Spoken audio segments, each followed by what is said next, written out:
Welcome to Nandigama news. నియోజకవర్గంలో జరిగిన ప్రధాన వార్తలను నందిగామ టీవీ మీ ముందుకు తీసుకొచ్చింది. నందిగామ మండలం ఐతవరం సమీపంలోని మురుగన్ ధాబా వద్ద ఆదివారం రోడ్డు ప్రమాదం చోటు చేసుకుంది. ప్రధాన రహదారిపై మూలమలుపు తిరుగుతున్న ట్రాక్టర్ను నందిగామ వైపు నుంచి అతివేగంగా వస్తున్న కారు బలంగా ఢీకొట్టింది.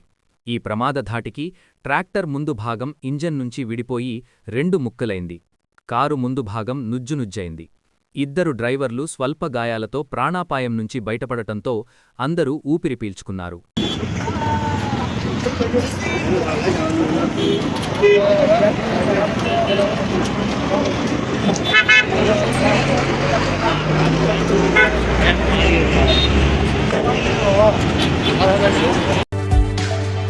నందిగామ మండలం సోమవరం గ్రామ శివారులోని చెరువు గుర్రపుడెక్కతో నిండిపోయింది.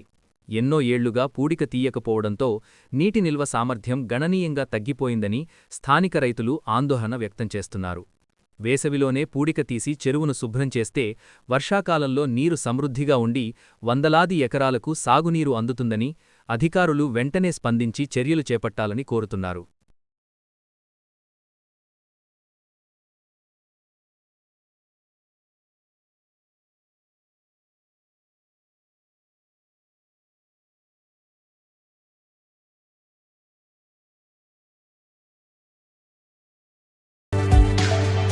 నందిగామ మండలం దాములూరులో సచివాలయ భవనం ఎట్టకేలకు అందుబాటులోకి వచ్చింది.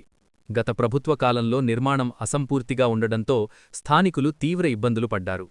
కూటమి ప్రభుత్వం అధికారంలోకి వచ్చిన తర్వాత పనులను వేగవంతం చేసి ఇటీవల భవనాన్ని ప్రారంభించారు. నూతన కార్యాలయం అందుబాటులోకి రావడంతో ప్రభుత్వ సేవలు తమకు సులభంగా అందుతున్నాయని గ్రామస్తులు సంతోషం వ్యక్తం చేస్తున్నారు.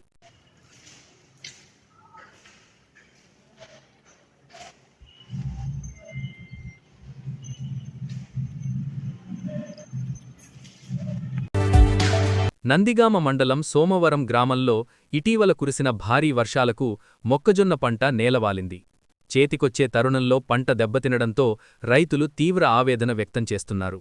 భారీగా పెట్టుబడులు పెట్టిన తమకు ఈ నష్టం వల్ల ఆర్థికంగా చితికిపోయామని వాపోతున్నారు. ప్రభుత్వం వెంటనే స్పందించి క్షేత్రస్థాయిలో పంట నష్టాన్ని అంచనా వేసి తమను ఆదుకోవాలని రైతులు డిమాండ్ చేస్తున్నారు.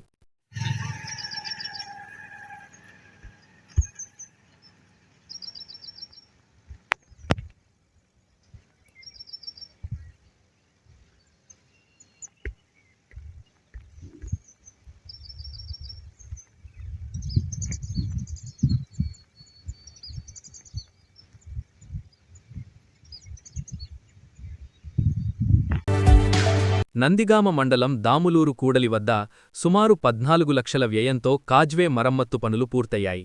గతంలో వచ్చిన వరదలకు గండ్లు పడటంతో రాకపోకలకు తీవ్ర అంతరాయం ఏర్పడింది. అధికారులు వేగంగా స్పందించి భవిష్యత్తులో గండ్లు పడకుండా పటిష్టమైన ఏర్పాటు చేశారు. దీంతో ప్రస్తుతం ఈ మార్గంలో ప్రయాణం సాఫీగా సాగుతుండటంతో స్థానికులు హర్షం వ్యక్తం చేస్తున్నారు.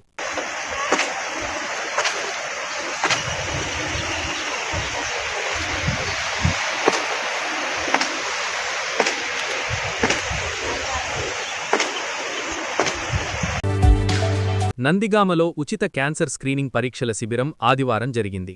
ఈ కార్యక్రమానికి ముఖ్య అతిథిగా ఎమ్మెల్యే తంగిరాల సౌమ్య పాల్గొని జ్యోతి ప్రజ్వలన చేసి శిబిరాన్ని ప్రారంభించారు.